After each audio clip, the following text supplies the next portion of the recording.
जय श्री राम मित्रों।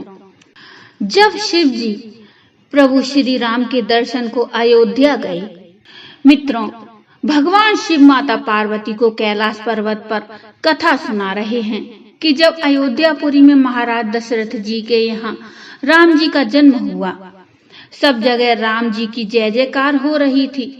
तब मेरे मन में प्रभु के दर्शन की इच्छा हुई।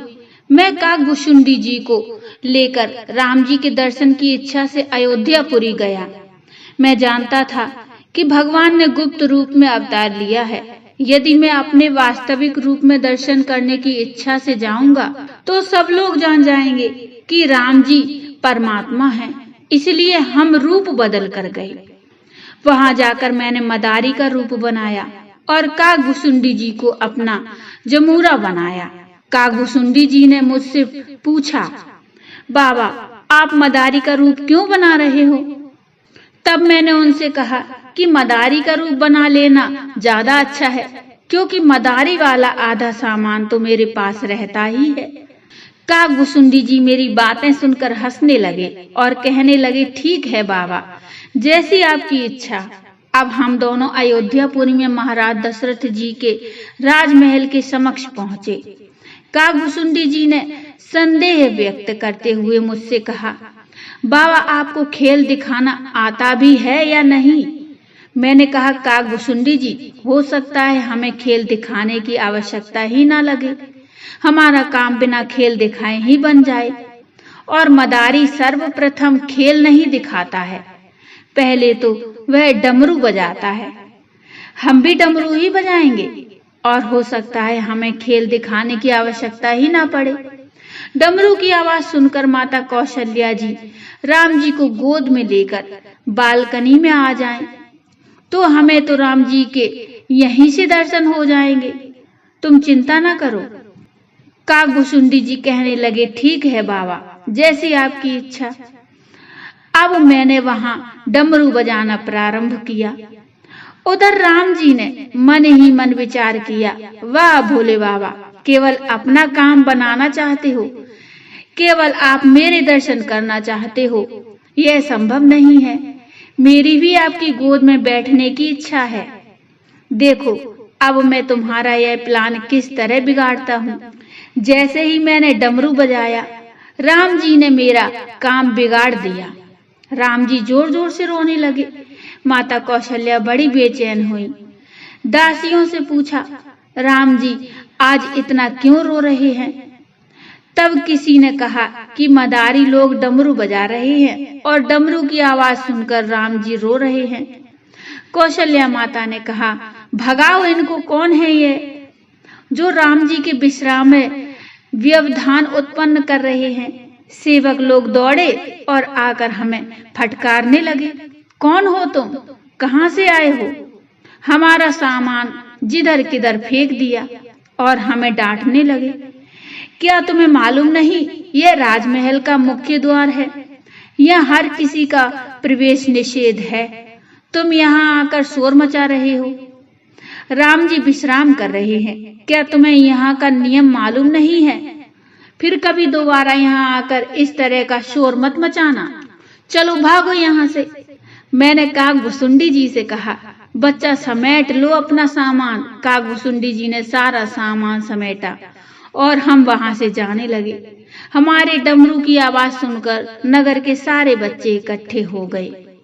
बच्चे हमसे कहने लगे, बाबा, कोई बात नहीं, हमारे घर के सामने चलकर अपना खेल दिखाओ।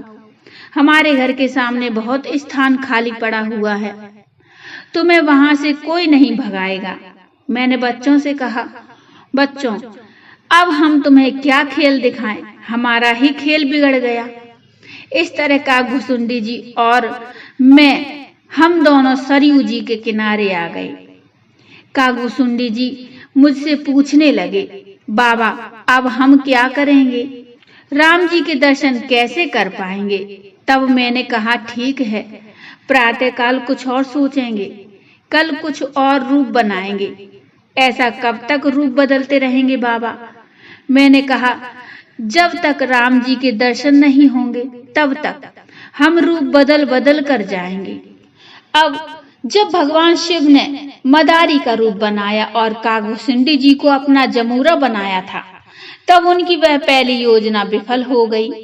सेवकों के द्वारा उन्हें राजमहल के सामने से भगा दिया गया। शिव जी और कागभुसुंडी जी सरयू जी के किनारे जाकर ठहरे थे। दूसरे दिन भगवान शिव ने अपना दूसरा रूप बनाने की योजना बनाई। भगवान शिव ने ज्योतिषी का रूप धारण किया।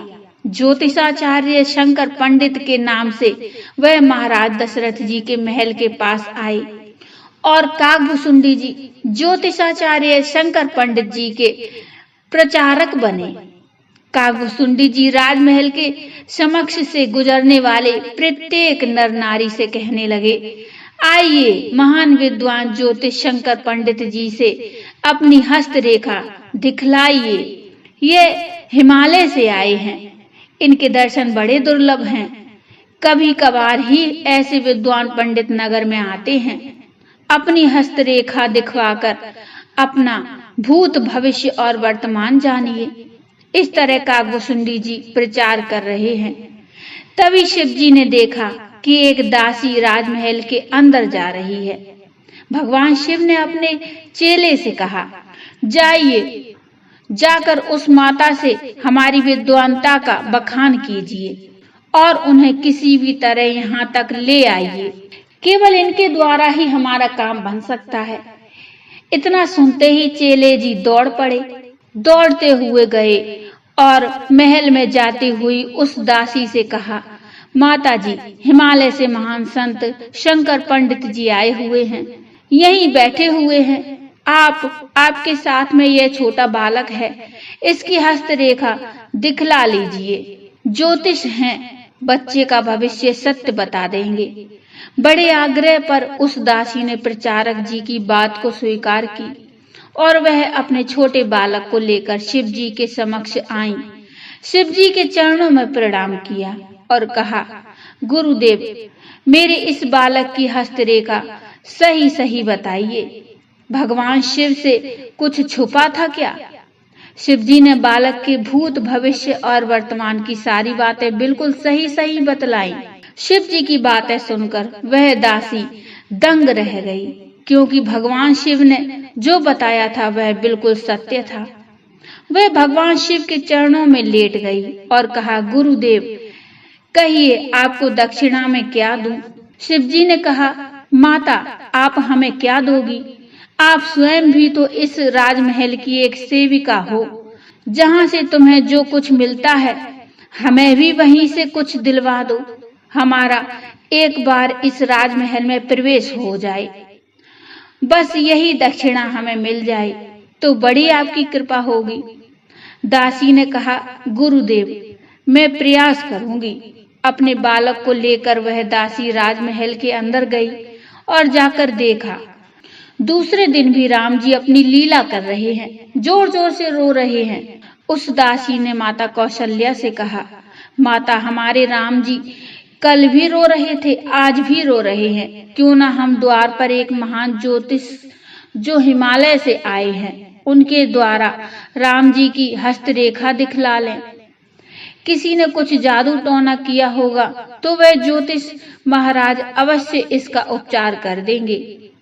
माता कौशल्या ने दासी की बातें स्वीकार की और कहा, जाओ, बुला लाओ उन्हें।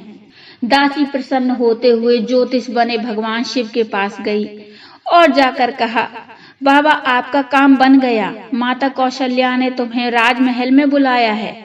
जैसी आपकी इच्छा थी वह पूरी हो गई है। माता कौशल्या ने हमारे राम जी की हस्तरेखा और भविष्य जानने के लिए तुम्हें महल में बुलाया है। इतना सुनते ही शिव जी प्रसन्न हो गए। कागभुसुंडी जी से कहा, चलो बच्चा, अपना काम बन गया है। दूसरे लोग भोले बाबा से कहने लगे, बाबा, हमारा हाथ देख लो, हमारा हाथ देख लो। शिव जी कहने लगे, तुम्हारे बहाने हम हमारा ही भविष्य देख रहे थे भाई, अब कल देखेंगे। आज तो हमें राजमहल में जाना है। कहकर शिव जी और कागभुसुंडी जी राजमहल के अंदर गए।